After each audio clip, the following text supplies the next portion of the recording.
Okay, hello everyone. So this week's topic is circuits. So we're on module 6, and I divided the videos up into 4 parts. So in this first part, I'll talk about current, resistance, and something called Ohm's law. And that will cover the first two sort of like concepts in collage. And then the second video, I'll explain how to add resistors when you have them configured in a circuit in series versus in parallel. So it's very similar to what I did with capacitors last week, but just looking at like how do resistors add when they're in parallel, how do they add when they're in series? And then in the third part, in the third video, building off of that, we'll look at some more sophisticated circuits, how to analyze them, how to like figure out what the current going through each of the resistors is using something called Kirchhoff's laws. So that's sort of like the most maybe sophisticated part of the module. And then in the last part, we'll look at something called RC circuits. So RC just stands for resistor, this is the R, and capacitor is the C. So whenever you have a circuit that has like both resistors and capacitors in it, you call it an RC circuit. And we'll look at how like how does a capacitor charge up and how does it discharge like through a resistor?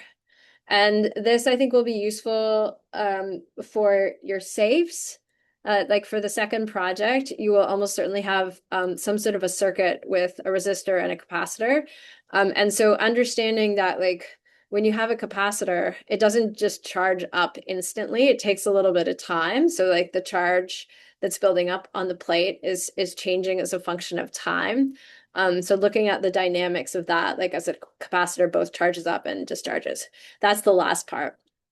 Okay, so this first part is relatively straightforward. It's really just definitions. So like what is current?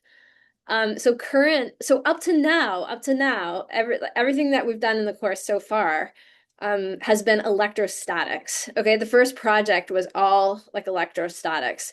And electrostatics by definition is stationary charge.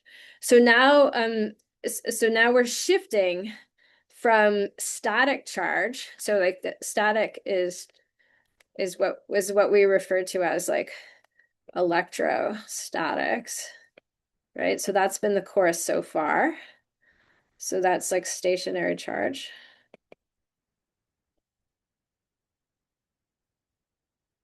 Now we're going to look at dynamic charge. So dynamic charge is like moving charge. And moving charge is current. So i.e. current. Okay. So like what is electrical current? Electrical current is the rate at which charge flows.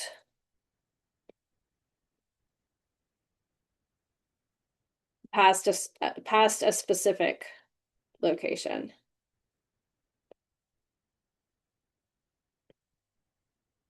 Okay, so it's just like it's a rate. It's like velocity.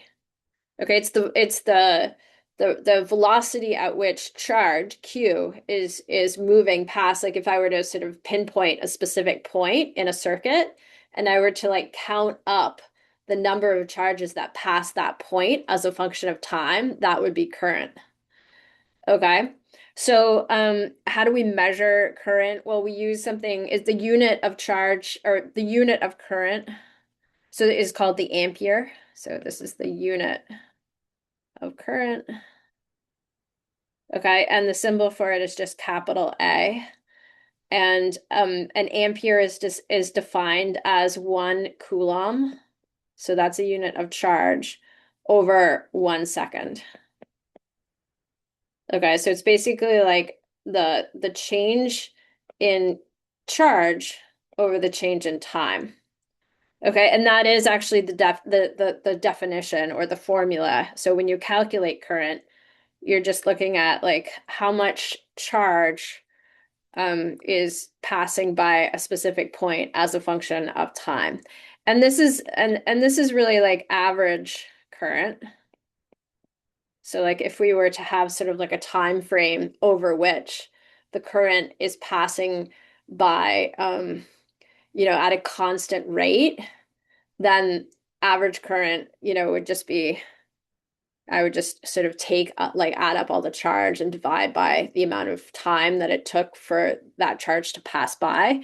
Um, there's another sort of so there's another distinction that will become important in the fourth part, in this part, when we look at RC circuits. There's another kind of current referred to as like instantaneous.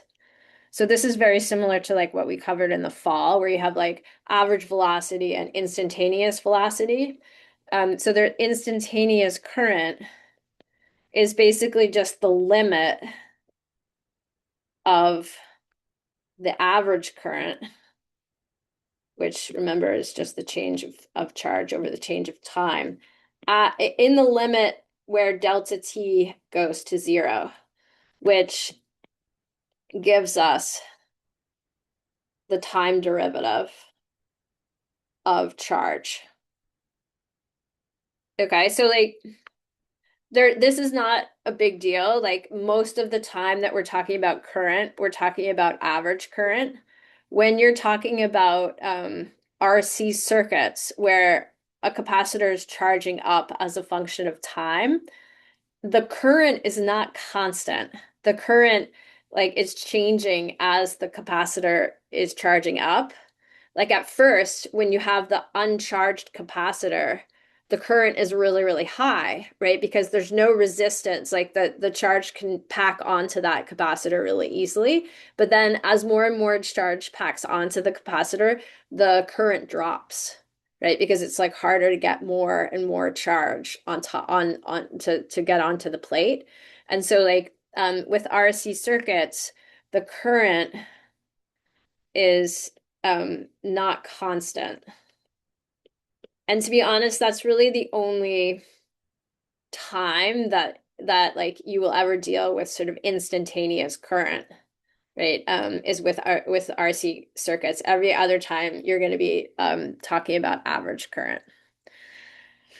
Okay, so here's like a pretty straightforward worked example just to like reinforce what I just said. So let's say you have a truck battery, supplies a large amount of energy to run an electric starter motor, and we want to know what is the average current if the battery sets 720 coulomb of charge in motion over 4 seconds.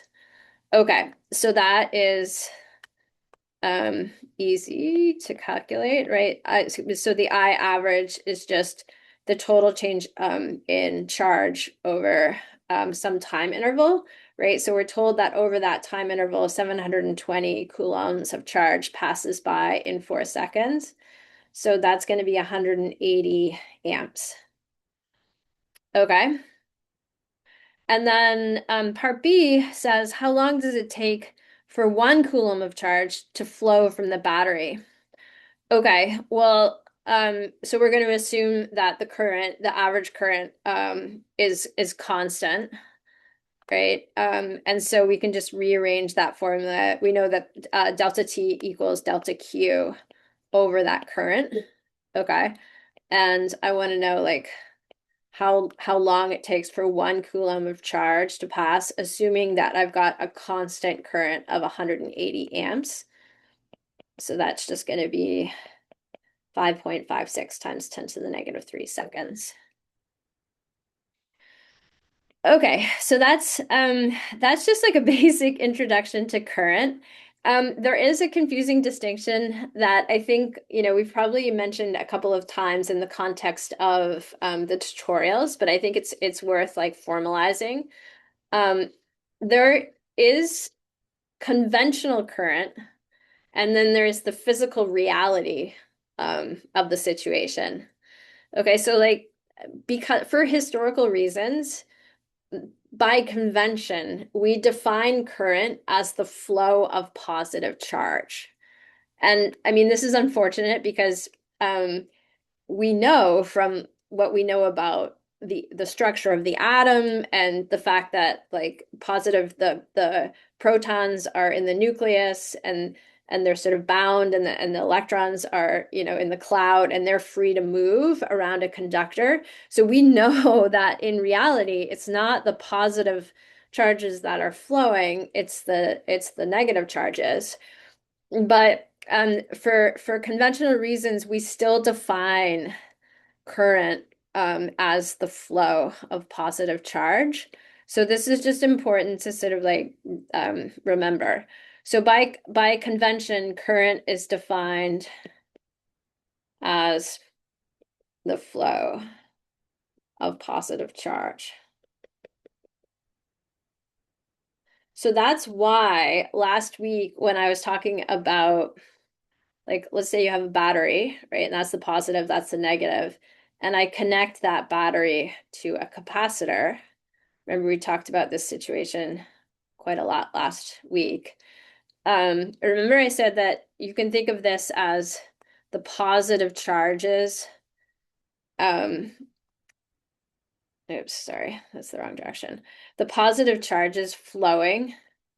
So the current would be like flowing from the positive terminal of the battery. You'd have like little positive charges flowing and then accumulating on the capacitor plate, right? So we would say the current is flowing in this direction through this wire, right? And then remember we said the positive charges are going from this plate back to the negative terminal of the battery. So the current through this wire would be in this direction, right? You'd have positive charges like leaving the plate, going back to this negative terminal, and that would leave like a deficit of positive charges on the right-hand plate. So you'd have the left-hand plate would be positively charged and the right-hand plate would be negatively charged. So that's like talking about current in the conventional way, right? With the definition of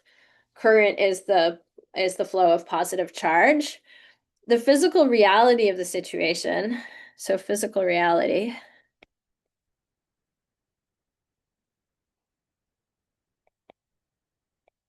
is the opposite, right? Is the current is the flow of negative charge, right? Because we know that it's the negative charges that are unbound in a conductor. So these are like the electrons. And they're flowing from negative to positive. Okay, so it would be exactly the opposite of the picture that I drew up here, right? You'd have electrons going from the negative terminal of the battery to the right-hand capacitor plate. And then you'd have electrons going from the left-hand plate to the positive terminal of the battery, leaving behind a deficit of electrons. And that would be why the left-hand plate would become positively charged. So that's like the physical reality versus the convention. We use this convention just because it's easier. I mean, in my mind, it's not easier, but it's like everything is written, like all of the mathematics of electricity are written with the convention in mind. And so it's just easier to stick with that. Okay, so that's sort of like the first part, just defining everything. So now let's talk about like what is a resistor? And like, how do we define resistance? Okay, so a resistor can be like really anything that impedes the flow of electrons, right? Like basically anything really can be a resistor. Like a wire has a very, very low resistance. I mean, like almost zero. A light bulb has like a much higher resistance. So like when we talk about like resistors, we're usually talking about things that have relatively high resistances, but like really anything can be considered a resistor. It's like resistance is like a measure of how difficult it is for current to pass through some sort of component. Okay, let me write that. It's like a measure of how difficult it is for current to flow, to pass through. Like a wire or anything, any component, a diode, a transistor, a light bulb, anything. Okay. So the resistance of something depends on two things. So it depends on something called the resistivity, the symbol for which is rho. Okay. And the geometry of the component. So when we say geometry, what we mean is like the length of it. So if we're talking about like a wire, it would be like the length of the wire. Um, and the cross-sectional area.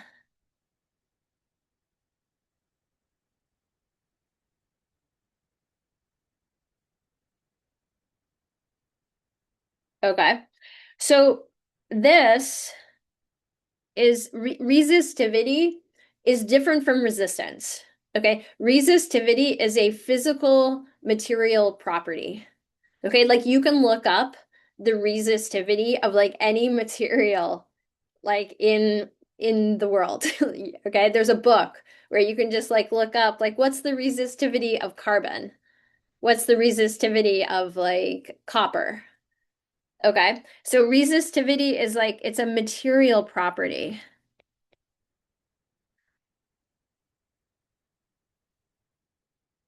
Okay. Whereas like the geometry is like it's it's you can have a wire, say a copper wire that has a specific resistivity by virtue of the fact that it's made out of copper. But you could have a copper wire that has like a very long length, right? And that will make its resistance higher. Yeah. Or you could have a wire that has like a large cross-sectional area, and that will make its resistance lower.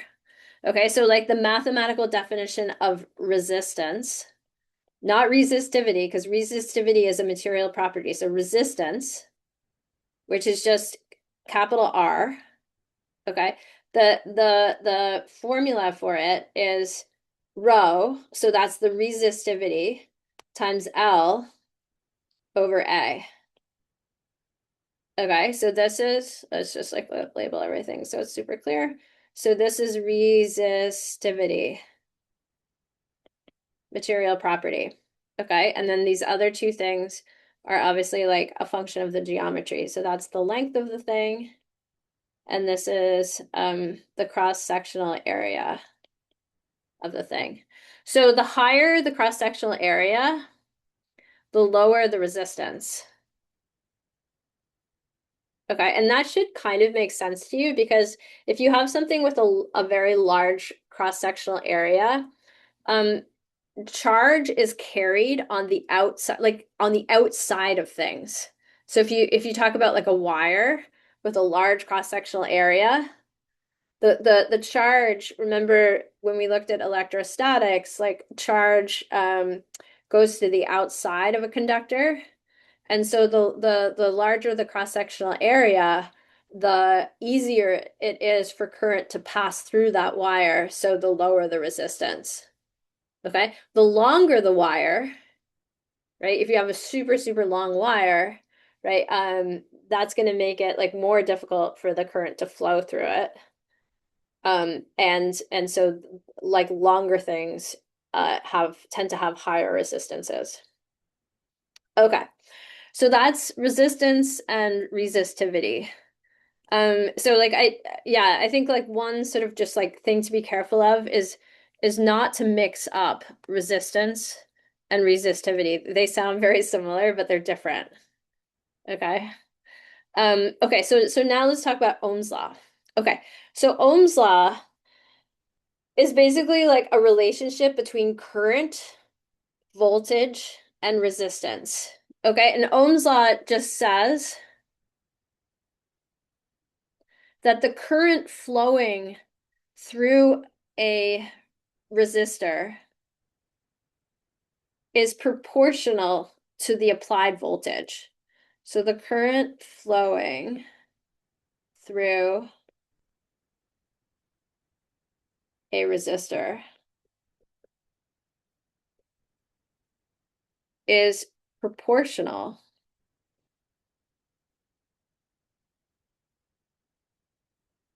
to the applied voltage.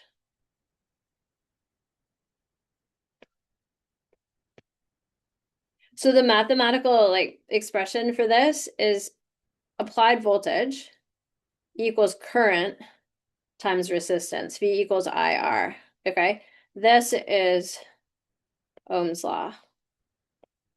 Okay. And it basically just says that current is proportional to voltage. All right. So, and this is going to come up again and again and again. Basically in every single part of module 6, right? Like Kirchhoff, it'll come up when we talk about parallel and series circuits. It'll come up when we talk about more complex circuits, and it comes up again in RC circuits. So it's kind of like a fundamental like relationship between these three quantities. Okay.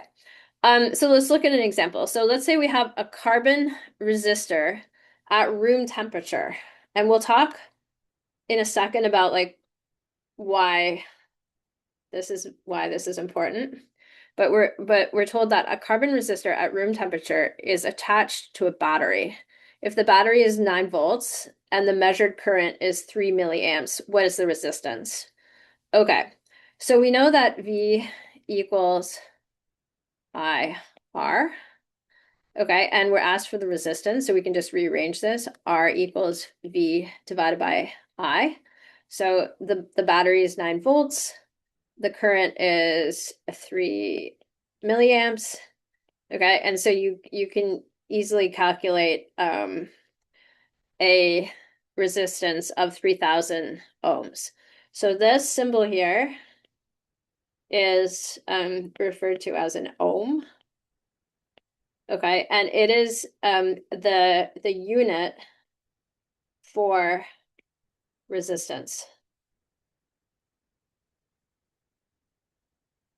Okay, so it's basically like it's volts divided by amps is an ohm.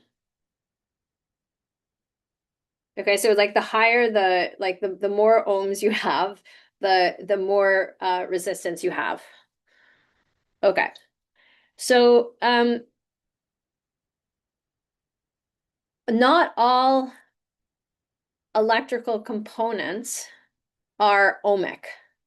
Okay, so this relationship assumes that the device that we're talking about, so in this case, a carbon resistor, right? We're told that we have a carbon resistor. So it assumes that the device is ohmic. Not all devices are ohmic. So carbon resistors are ohmic as long as they are at a constant temperature. Okay, some things like as more current goes through them, the temperature increases and then the resistance increases. So like in that, those things are not considered ohmic, right? They're considered non-ohmic. So non-ohmic components do not follow Ohm's law. Okay, so this is not a huge deal. Most of the things that we deal with in this course are ohmic, But it's important to realize, especially in the context of your projects, that you may run across electrical components, for example, transistors and diodes, when you build your safe that are not ohmic. So you can't assume this V equals IR relationship for those things. Okay, so let's just like write this out. So an ohmic device is any component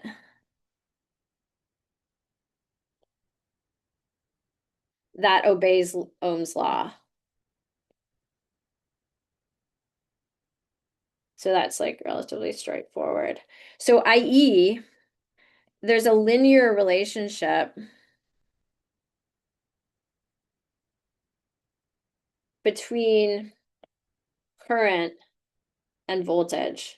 So like for ohmic devices, if I were to plot, let's say current uh, as a function of voltage, the plot would just look like a straight line. Oops, let me do that better. Going through zero. Right? So like if we think of like y equals mx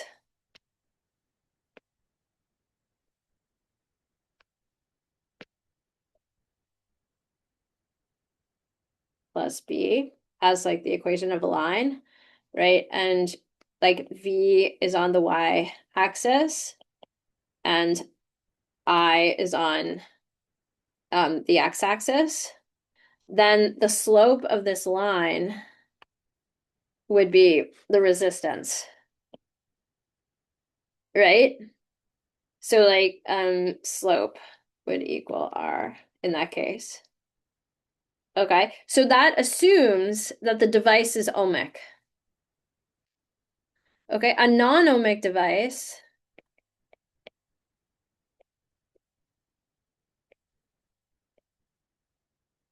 is a component that doesn't obey Ohm's law. Component which does not obey Ohm's law. I.e., there's a non-linear relationship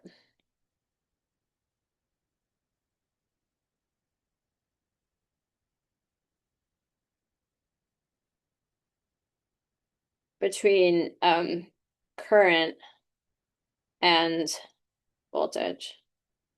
Okay, so like in that case, like let's say I plotted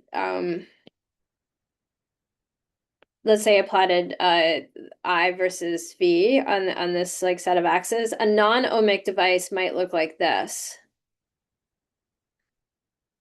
Right? Like this would be, for example, what a traditional incandescent light bulb would look like, right? So light bulbs are not ohmic light bulbs. Like the old school, the one with the tungsten, like the incandescent bulbs. They're non-ohmic because the resistance of the filament is not constant with the temperature. So what happens with like an old school light bulb is as the current increases, the filament, the tungsten gets hotter, so the temperature increases, right? And that causes the resistance to increase. So like that's why here in this problem back here, like this made a lot of things are like that, right? Where like the resistance doesn't stay constant as a function of temperature. Like as you heat something up, the resistance changes. Okay. We idealize a lot of things as ohmic to make the math easier. Like in this course, you're going to idealize light bulbs as ohmic, but just realize that they're not really, right? Especially those old school like incandescent bulbs, like as the current gets higher, the temperature gets higher and the resistance gets higher. Okay, and so like as the if the resistance gets higher, um that causes the voltage. It's just not it's not a linear relationship. Okay, so you can't say that like V is V is not necessarily, sorry, I should, V is not equal to IR. Okay, it's some other function, like, an incandescent bulb looks like this. Okay, that's pretty much it for this first section. So as I mentioned, what I just did here covers the first two parts of collage. So collage this week is divided up into like five little sections. So the first two sections of collage is just like what I covered in this video. So first two sections of collage. And then each of the other videos is like one of the other parts of collage. So hopefully just in terms of mapping the videos to the reading and the exercises. Okay,